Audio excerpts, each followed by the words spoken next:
సాధారణంగా ఏ హిందూ ఆలయంలోనైనా సరే ఊరేగింపు నిమిత్తం మూల విరాట్టుని కదిలించరు. అందుకు ఉత్సవ విగ్రహాలుంటాయి.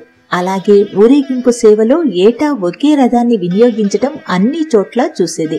ఈ సంప్రదాయాలన్నింటికీ మినహాయింపు ఒడిశాలోని పూరీ జగన్నాథ స్వామి ఆలయం. బలభద్ర సుభద్రలతో సహా ఈ ఆలయంలో కొలువైన జగన్నాథుణ్ణి ఏడాదికొకసారి గుడిలో నుంచి బయటికి తీసుకుని వచ్చి భక్తులకు కనువిందు చేస్తారు.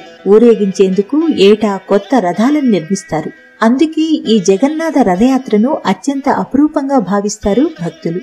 ఈ ఉత్సవం ప్రతి సంవత్సరం ఆషాఢ శుద్ధ విదియ రోజున ప్రారంభమై 3 కిలోమీటర్ల దూరంలోని గుండీచా ఆలయం వరకు సాగుతుంది. ఆ తరువాత సుభద్ర బలభద్ర సమేత జగన్నాథుని మూర్తులు బహుదాయాత్ర పేరిట తిరిగి పూరి ఆలయానికి చేరటంతో ముగుస్తుంది. ఇది 12 రోజుల పాటు జరిగే ఉత్సవం. ఈ యాత్రకి 2 నెలల ముందు నుంచే దీనికి సంబంధించిన ఏర్పాట్లు మొదలవుతాయి.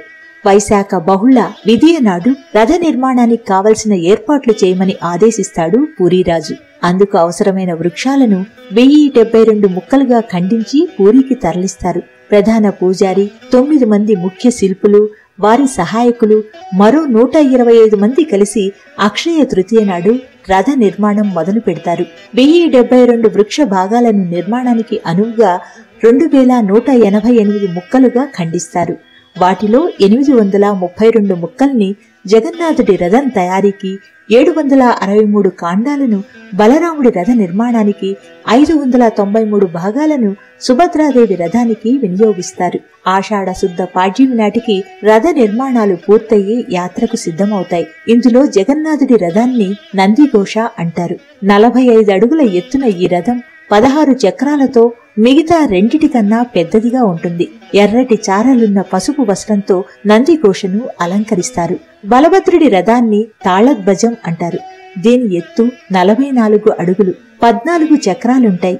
ఎర్రటి చారలున్న నీలి వస్త్రంతో ఈ రథాన్ని కప్పుతారు. సుభద్రాదేవి రథం పద్మధ్వజం. దీని ఎత్తు 43 అడుగులు, 12 చక్రాలుంటాయి. ఎర్రటి చారలున్న నలుపు వస్త్రంతో పద్మధ్వజాన్ని అలంకరిస్తారు. ప్రతి రథానికి 250 అడుగుల పొడవు, 8 అంగుళాల మందం ఉండే తాళ్లను కడతారు. ఆలయ తూర్పు భాగంలో ఉండే సింహద్వారానికి ఎదురుగా ఉత్తర ముఖంగా ఈ 3 రథాలని నిలబెడతారు.